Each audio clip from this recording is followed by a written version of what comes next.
Vice chancellor স্যাররা, জুলাই গণ অভ্যুত্থানের 2 বছর পূর্তি উপলক্ষে ঢাকা বিশ্ববিদ্যালয়ে আলোচনার সভায় অংশ নেন স্বরাষ্ট্রমন্ত্রী সালাউদ্দিন আহমেদ। প্রধানমন্ত্রীর রাজনৈতিক উপদেষ্টা রুহুল কবির রিজভী, ঢাকা বিশ্ববিদ্যালয়ের উপাচার্য সহ শিক্ষকরা রক্তচক্ষুর শিকার হয়ে এ সময় শেখ হাসিনাকে ফিরিয়ে আনতে কেউ কেউ নরম সুরে কথা বলছেন উল্লেখ করে রুহুল কবির রিজভী বলেন, জুলাই আন্দোলনকে যেন কেউ ভুলে না যায়। সরকারের অনুমতি ছাড়া একটি আন্তর্জাতিক প্রতিষ্ঠান দিল্লিতে সে করতে পারে, কি বলে যে কোনো অনুষ্ঠান করতে পারে, আর সেখানে পলাতক এক ফ্যাসিস্ট এখানে কথা বলবে, সেখানে সরকারের কিছু না। চীন, মায়ানমার, বাংলাদেশ করিডোরের কথা বলছেন, সেই কারণেই কি হাসিনা কার্ড খেলা হচ্ছে?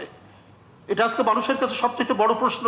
পরে প্রধান অতিথির বক্তব্যে অন্তর্বর্তী সরকারের কর্মকাণ্ডে আইনি ও রাজনৈতিক বৈধতা নিয়ে প্রশ্ন তোলেন স্বরাষ্ট্রমন্ত্রী। তিনি আরও বলেন, আওয়ামী লীগের ভাগ্য নির্ধারণ হবে আদালতে। এ সময় সরকারের অনুমতি ছাড়া একজন পলাতক আসামিকে প্রেস কনফারেন্স করতে দেয়ায় ভারত সরকারের প্রতি ক্ষোভ প্রকাশ করেন। 5ই আগস্টের অর্জন, এটা সারা বাংলাদেশের গণতন্ত্রকামী মানুষের আরাধনা ফল, ধারাবাহিক 17 বছরের দীর্ঘ সংগ্রামের ফসল।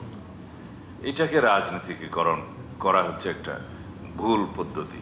আমরাও আওয়ামী লীগের বিরুদ্ধে বিচারের কথা বলছি সংগঠন হিসেবে। সেই সংগঠনের ভাগ্য নির্ধারিত হবে আদালতে। আইনে তাদের কার্যক্রম নিষিদ্ধ করা হয়েছে বটে, কিন্তু রাজনৈতিক দল হিসেবে নিষিদ্ধ হবে কি হবে না, তার বিরুদ্ধে রাজনৈতিক দলের অন্যান্য কোনো পানিশমেন্ট হবে কি হবে না, দীর্ঘ সময়ের জন্য বা অল্প সময়ের জন্য স্থগিত হবে কি হবে না, এই বিধানগুলো সেখানে দেয়া আছে, এবং তাদের সমস্ত সম্পত্তি বাজেয়াপ্ত হবে কিনা সেটাও ওখানে বলা আছে। সেই আইনে তদন্ত হচ্ছে, আমরা আশা করি খুব শীঘ্র সেই তদন্ত শেষ করতে পারব।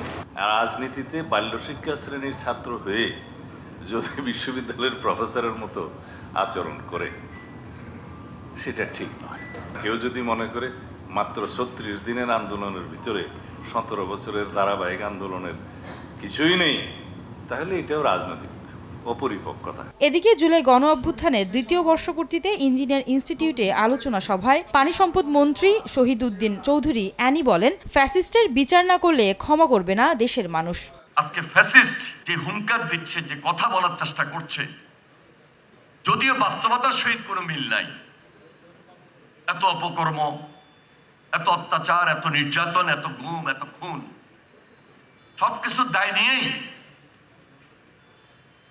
হাসিনা বিচার এই দেশে হতে হবে।